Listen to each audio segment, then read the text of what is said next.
Good evening प्यारे बच्चों। आज हम करेंगे कार्यपत्रक 9 शिक्षा निदेशालय राष्ट्रीय राजधानी क्षेत्र दिल्ली द्वारा प्रकाशित, तिथि 22 अक्टूबर 2020 के लिए। विषय गणित, कक्षा 7वीं। विद्यार्थी अपना यहाँ नाम लिखें, यहाँ कक्षा अध्यापक का नाम लिखें। आज का टॉपिक हमारा त्रिभुज और इसके गुण। उस त्रिभुज का नाम बताइए जिसकी तीनों भुजाएं बराबर होती हैं।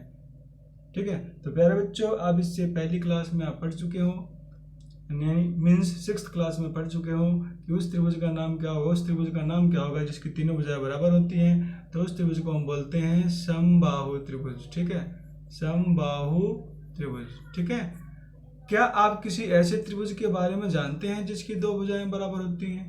यदि हाँ, तो ऐसे त्रिभुज का नाम बताइए। ठीक है, तो जी हाँ, आप जानते हैं ऐसे त्रिभुज को हम समद्विबाहु त्रिभुज कहते हैं। सम का मतलब होता है समान, द्वि का मतलब दो, बाहु मीन्स भुजा, समद्विबाहु। ऐसे त्रिभुज को हम समद्विबाहु त्रिभुज कहेंगे।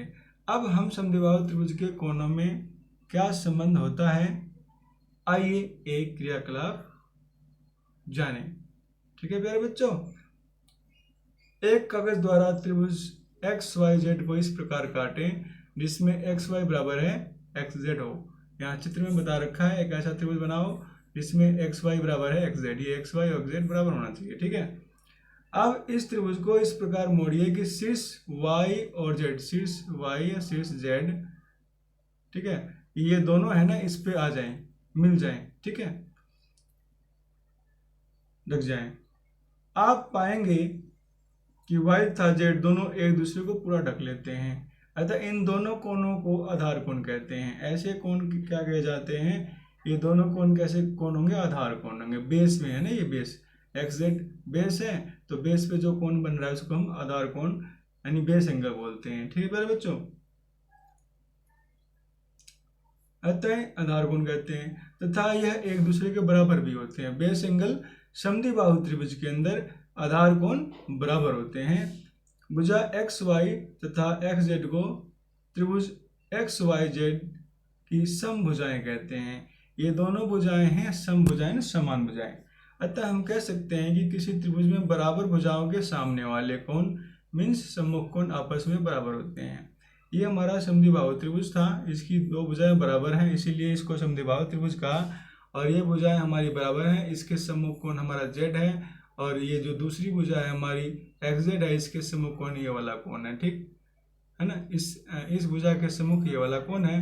तो बराबर भुजाओं के सम्मुख कोण बराबर होते हैं, या इसका उल्टा कह लो, इस मतलब बराबर कोण की सम्मुख भुजाएं बराबर होती है।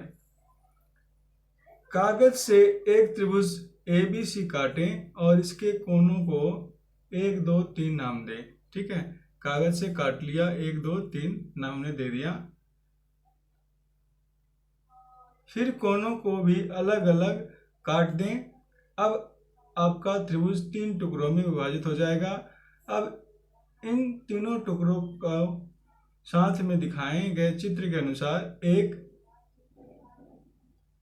सीधी रेखा में जमा दें। ये जमाया हुआ है और इसके 1 2 3 नाम दे रखे हैं, सीधी रेखा में जमा दें।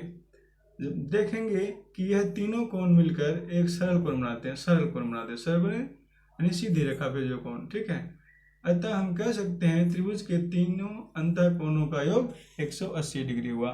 तो यहाँ पे हमने त्रिभुज के दो गुण पढ़े।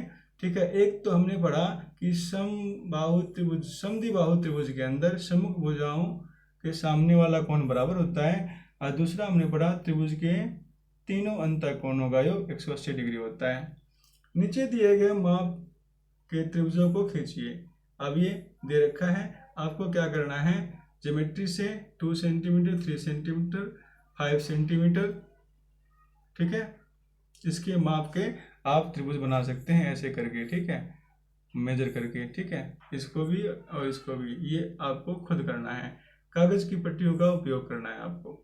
आप पाएंगे कि आप केवल उन्हीं त्रिभुज की रचना कर सकें जिनमें दो भुजाओं की माप का योग तीसरी भुजा की माप से अधिक था। अब इसमें अगर हम चेक करें, ये दो भुजाएं हैं, ठीक है, इन दोनों को जोड़ने से तीसरी भुजा, इन दोनों को जोड़ेंगे तो 5 आएगा, और ये तीसरी भुजा 5 है। तो इस केस में आप त्रिभुज नहीं बना पाएंगे। ठीक है, अगर इसको चेक करें 3 + 6 ये 9 हो जाएगा, 9 = 7 है ना। इस केस में आप बना सकते हैं। इसको 3 तरीके से करके देखना पड़ेगा। 5 + 3 8, 8 इज ग्रेटर देन 2, ये तो पॉसिबल है, ठीक है। एक और है 5 + 2 7, 7 इज ग्रेटर देन 3।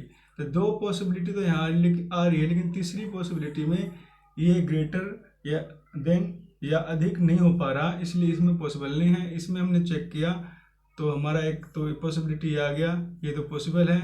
अगर दूसरा चेक करें 7 6 13, 13 इज ग्रेटर देन 3, ये भी पॉसिबल है।